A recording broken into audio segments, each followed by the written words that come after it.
নারীদের নিরাপদ ও স্বাচ্ছন্দ্যপূর্ণ যাতায়াত নিশ্চিতে ঢাকার 10 রুট সহ চট্টগ্রাম ও বগুড়ায় চালু হলো পিঙ্ক বাস সার্ভিস। দুপুরে এই সেবার উদ্বোধন করেন সড়ক পরিবহন মন্ত্রী শেখ রবিউল আলম।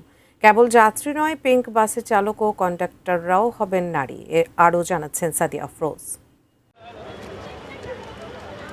নারীদের নিরাপদ যাতায়াত নিশ্চিত করতে এর আগেও কয়েকবার বিশেষ বাস সার্ভিস চালু হয়েছে। সর্বশেষ 2018 সালে দোলনচাঁপা চালু হয়েছিল বিআরটিসির মাধ্যমেই। তবে প্রতিবারই নানান জটিলতায় গুরুত্বপূর্ণ এই সেবা দীর্ঘস্থায়ী হতে পারেনি। নির্বাচনী ইশতেহারে নারীদের জন্য আলাদা বাস সার্ভিস চালুর অঙ্গীকার থেকেই এই সেবা চালু করল সরকার। বিআরটিসির 14টি বাসকে গোলাপি রঙে সাজিয়ে শুরু হলো পিঙ্ক বাস সার্ভিস।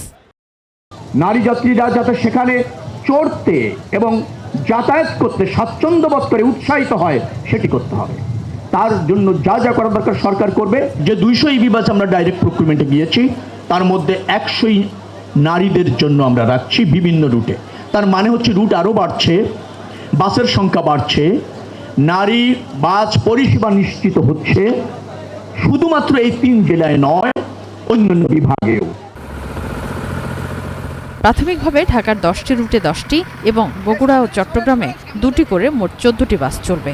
উদ্বোধনী অনুষ্ঠানে সড়ক পরিবহন মন্ত্রী শেখ রবিউল আলম জানান, এবার আর এই সেবা বন্ধ হবে না।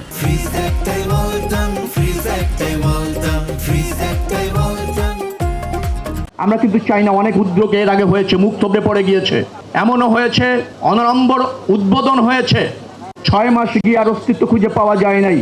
সেটা এই সরকার হতে দেবে না, সেটা এই মন্ত্রণালয় কিন্তু কোনোভাবে সেই জায়গায় আবার আমাদেরকে ফিরে যেতে হয় তা হবে না। ইতোমধ্যে পিঙ্ক বাসের নারী চালক ও সহকারীদের প্রশিক্ষণ দিয়েছে বিআরটিসি। ঢাকার ব্যস্ত সড়কে বাস চালানোর চ্যালেঞ্জটা নিতে মুখিয়ে আছেন তারাও। রাস্তার মধ্যে চালক ভাইরা থাকবে, পুরুষে আমাদের অপোজিট সাইডে প্রাইভেট কোম্পানিগুলোর গাড়িগুলো থাকবে। আইন শৃঙ্খলা বাহিনী বলেন, ট্রাফিক সার্জন বলেন, ওনাদেরকে আমি বলবো আমাদের দৃষ্টিতে রাখার জন্য। বিভিন্ন প্রশিক্ষণ ক্ষেত্রে দেখছি যে নারীরা প্রাইভেট কার ট্রেনিং দিচ্ছে, কিন্তু বাসটা সার্ভিসটা চালু ছিল না। তো সেক্ষেত্রে খুব নিজের থেকে খুব ভালো লাগছে যে আমি অনেকগুলো যাত্রীকে, মহিলা যাত্রীকে তাদের খুব সেফটিভাবে তাদেরকে গন্তব্যে পৌঁছে দিতে পারবো। বাইরের দেশে মহিলারা ড্রাইভিং করেন, কিন্তু বাংলাদেশে প্রথম আমরা এত বড় গাড়ি ড্রাইভ করবো, এটা অন্যরকম একটা মুহূর্ত। নিরাপদ যাতায়াতের উপায় আবারও পেয়ে খুশি যাত্রীরাও। আমাদের মনে যাতে আতঙ্ক না তৈরি হয়, ভয় না তৈরি হয়, আমরা আমাদের গন্তব্যে সঠিকভাবে সুন্দরভাবে পৌঁছতে পারি। হয়রানি নেই কোনো তাদের।